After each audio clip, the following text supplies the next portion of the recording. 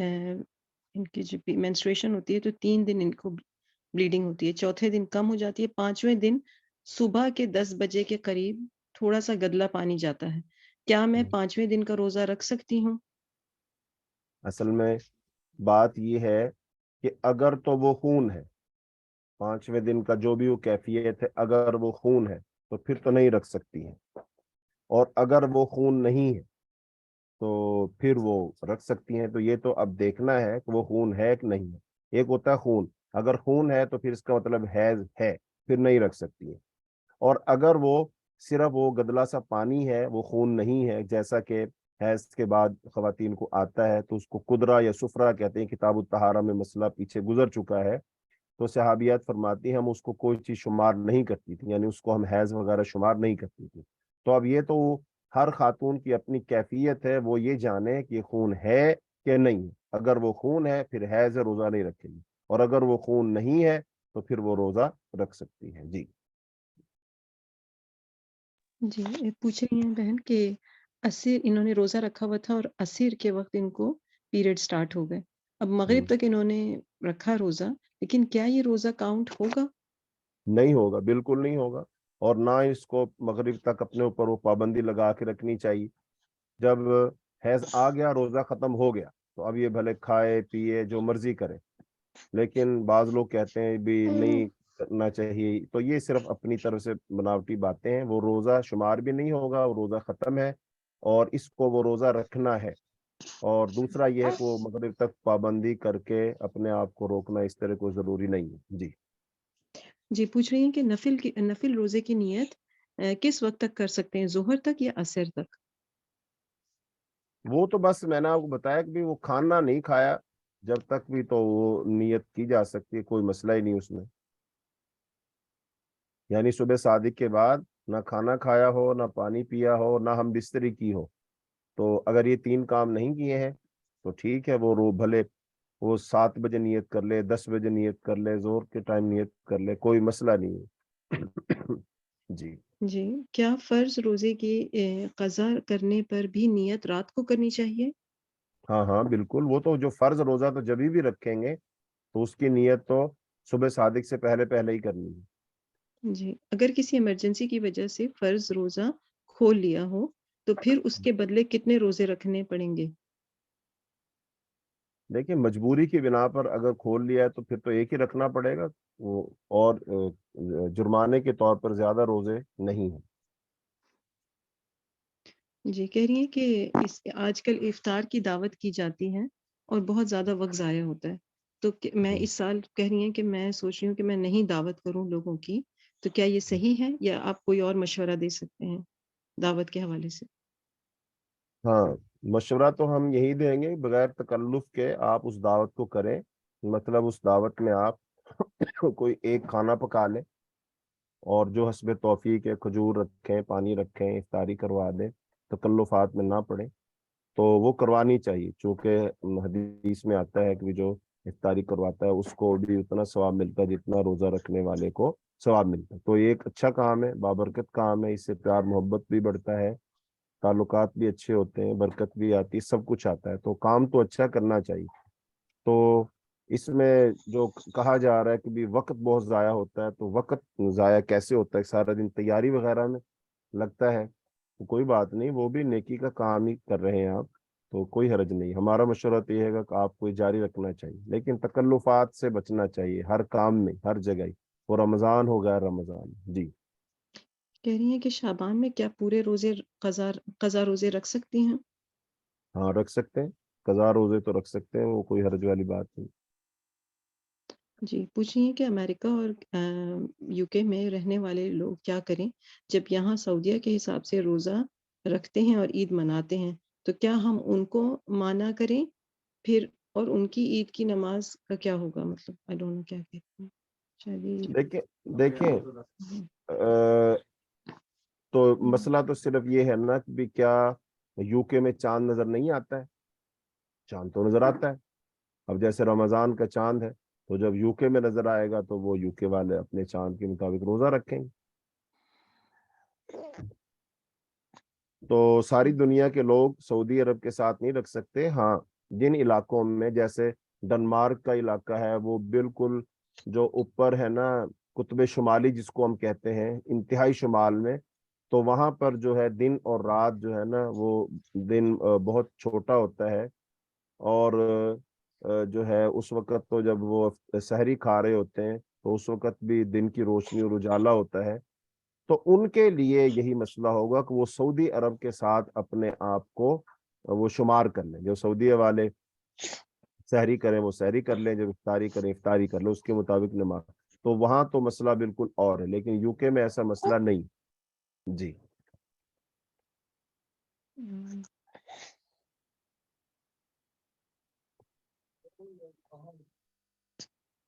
کہہ رہی ہیں کہ کیسے میں چیک کروں کہ جس کو میں زکوٰۃ دے رہی ہوں وہ واقعی حقدار ہے زکوٰۃ کا یا نہیں؟ ہاں، بہرحال یہ تو اب جس کو آپ زکوٰۃ دے رہے ہیں تو اس کی آپ تحقیق آپ نے کرنی ہے، چونکہ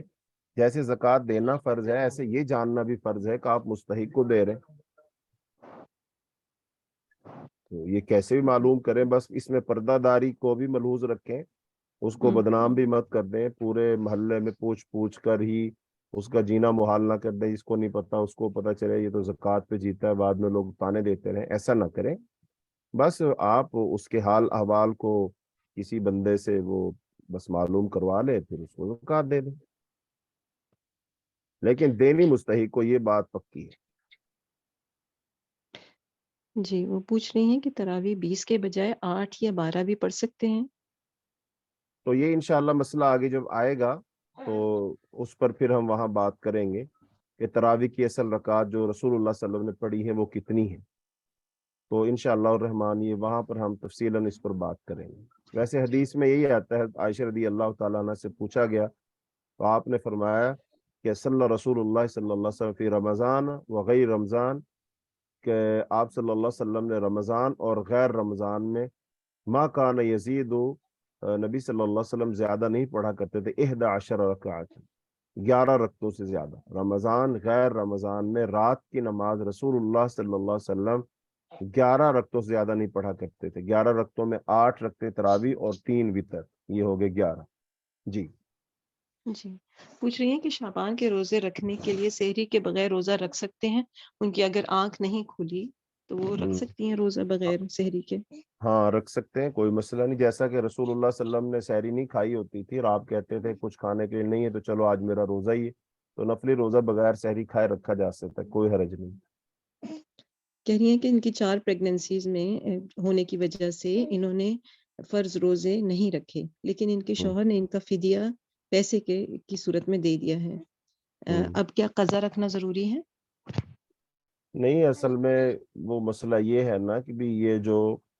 صورت حوال سے گزری ہے تو کیا وہ اس میں وقفہ ہی نہیں آیا؟ جیسا کہ بعض خواتین کو 1 سال کے بعد بچے کی ولادت ہو جاتی ہے، تو ظاہری بات ہے وہ تو ابھی ایک اس سے نکلتی ہے تو دوسری اس میں شامل ہو جاتی ہے، ابھی دودھ پلا رہی ہوتی ہے تو پھر حمل بھی ہو جاتا ہے، تو اس وجہ سے اگر وہ نہیں رکھ سکی ہیں پھر ٹھیک ہے، وہ دے دیا گیا فدیہ، ٹھیک ہے۔ لیکن اگر ایسا نہیں ہے، کچھ میں وقفہ ہے اور وقفہ ہوتا ہے مثلا جیسے سال کا، جو ہے 2 سال کا،